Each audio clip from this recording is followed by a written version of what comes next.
ಮಂಗಳೂರಿನ ರೋಹನ್ ಸದ್ಯ ಬೆಂಗಳೂರಿನಲ್ಲಿ ಕೆಲಸ ಮಾಡುತ್ತಿದ್ದಾರೆ. ತಿಂಗಳಿಗೆ ಒಮ್ಮೆ ಅಥವಾ 2 ಬಾರಿ ಅವರು ಮನೆಗೆ ಹೋಗುತ್ತಾರೆ. ಪ್ರತಿ ಬಾರಿ ಮನೆಗೆ ಹೋಗುವಾಗಲೂ ಅವರು ಟ್ರೈನ್ ಟಿಕೆಟ್ ಬುಕ್ ಮಾಡ್ತಾರೆ. ಪ್ರತಿ ಬಾರಿಯೂ ಅವರಿಗೆ ಒಂದು ಆತಂಕ ಕಾಡುತ್ತೆ. ಈ ಬಾರಿ ಟಿಕೆಟ್ ಸಿಗುತ್ತದೆಯೋ ಅಥವಾ ಇಲ್ವೋ? ಪ್ರತಿ 4 ರಿಂದ 6 ತಿಂಗಳಿಗೊಮ್ಮೆ ಪ್ರಧಾನಿ ಹೊಸ ಟ್ರೈನ್ ಬಿಡುಗಡೆ ಮಾಡ್ತಾನೆ ಇದ್ದಾರೆ. ಆದರೂ ರೋಹನ್ಗೆ ಯಾಕೆ ಟಿಕೆಟ್ ಸಿಗುತ್ತಿಲ್ಲ? ಅಷ್ಟೆಲ್ಲ ಟ್ರೈನ್ಗಳು ಎಲ್ಲಿಗೆ ಹೋಗ್ತವೆ? ಕನ್ಫರ್ಮ್ ಟಿಕೆಟ್ ಪಡೆಯೋದಕ್ಕೆ ವಂದೇ ಭಾರತ್ ಮತ್ತು ತೇಜಸ್ನಲ್ಲೂ ಹುಡುಕಾಡ್ತಾರೆ. ಆಗ ಅದರಲ್ಲಿ ಸೀಟ್ ಇರುತ್ತೆ, ಆದರೆ ಅದರ ಬೆಲೆ ತುಂಬ ಹೆಚ್ಚು.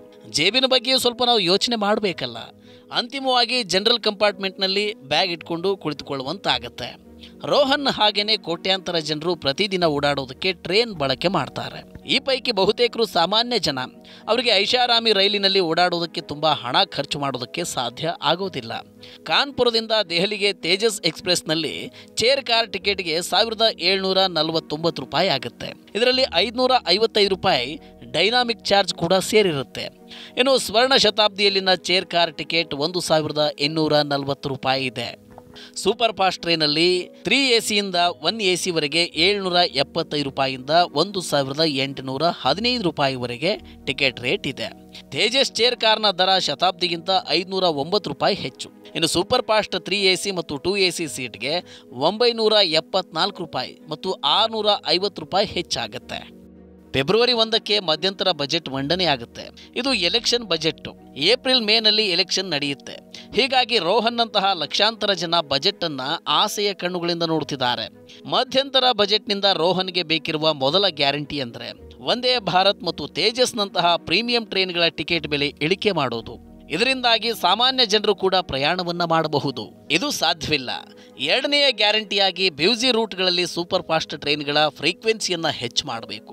ಆಗ ವಾರಾಂತ್ಯ ಮತ್ತು ಹಬ್ಬದ ಸೀಸನ್ನಲ್ಲಿ ಹೆಚ್ಚು ಜನರು ಪ್ರಯಾಣವನ್ನ ಮಾಡಬಹುದು. ಇನ್ನು ಟ್ರೈನ್ನಲ್ಲಿ ಆಹಾರದ ಗುಣಮಟ್ಟದ ಬಗ್ಗೆಯೂ ಜನರು ದೂರುತ್ತಿದ್ದಾರೆ. 1 ವರ್ಷದ ಹಿಂದೆ ಟ್ವಿಟರ್ನಲ್ಲಿ ಭೂಮಿಕಾ ಎಂಬ ಮಹಿಳೆ IRCTCಗೆ ದೂರು ನೀಡಿದ್ರು.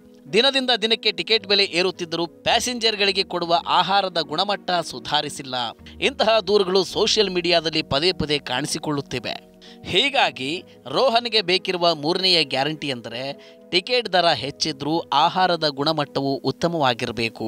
ಬಜೆಟ್ನಲ್ಲಿ ಖುಷಿಯ ಗ್ಯಾರಂಟಿ ಬೇಕು ಎಂದು ರೋಹನ್ ಅವರ ವೃದ್ಧ ತಂದೆ ಕೂಡ ಹೇಳುತ್ತಾರೆ. ಅವರಿಗೆ ಹಿರಿಯ ನಾಗರಿಕರಿಗೆ ಮೊದಲ ಇದ್ದ ಟಿಕೆಟ್ ಮೇಲಿನ ರಿಯಾಯಿತಿಯನ್ನು ಮತ್ತೆ ಜಾರಿಗೆ ತರಬೇಕಿದೆ. ಕೋವಿಡ್ಗೂ ಮೊದಲು ಹಿರಿಯ ನಾಗರಿಕರಿಗೆ ಅಂದರೆ 60ಕ್ಕಿಂತ ಹೆಚ್ಚು ವಯಸ್ಸಾದವರಿಗೆ 40% ರಿಯಾಯಿತಿ ಇತ್ತು. ಇನ್ನು ಮಹಿಳೆಯರಿಗೆ 58ಕ್ಕಿಂತ ಹೆಚ್ಚು ವಯಸ್ಸಾದರೆ 50% ರಿಯಾಯಿತಿ ಇತ್ತು. ಇದನ್ನು ಕೋವಿಡ್ ಸಮಯದಲ್ಲಿ ನಿಲ್ಲಿಸಲಾಯಿತು. ಆಮೇಲೂ ಇದನ್ನ ಮರಳಿ ಜಾರಿಗೆ ತಂದಿಲ್ಲ. ವೃದ್ಧರಿಗೆ ರಿಯಾಯಿತಿ ನೀಡದೆ 2242 ಕೋಟಿ ರೂಪಾಯಿ ಹಣ ರೈಲ್ವೆ ಇಲಾಖೆಗೆ ಹೆಚ್ಚುವರಿಯಾಗಿ ಸಿಕ್ಕಿದೆ. 2022-23ರ ವಿತ್ತ ವರ್ಷದಲ್ಲಿ ಹಿರಿಯ ನಾಗರಿಕರಿಂದ ಒಟ್ಟು 5062 ಕೋಟಿ ರೂಪಾಯಿ ಆದಾಯವನ್ನು ಪಡೆದಿದ್ದೇವೆ ಎಂದು ಒಂದು RTI ಪ್ರತಿಕ್ರಿಯೆಗೆ ರೈಲ್ವೇಸ್ ಪ್ರತಿಕ್ರಿಯೆ ನೀಡಿದೆ. ಇದರಲ್ಲಿ 2242 ಕೋಟಿ ರೂಪಾಯಿ ರಿಯಾಯಿತಿ ಕೊಡದೆ ಬಂದ ಹಣವೂ ಕೂಡ ಸೇರಿದೆ. ಈ ಬಜೆಟ್ನಲ್ಲಿ ತನ್ನ ತಂದೆಯಂತಹ ವೃದ್ಧರಿಗೆ ರಿಯಾಯಿತಿ ಟಿಕೆಟ್ ದರವನ್ನು ಮತ್ತೆ ಶುರು ಮಾಡಬೇಕು ಎಂದು ರೋಹನ್ ಬಯಸಿದ್ದಾರೆ.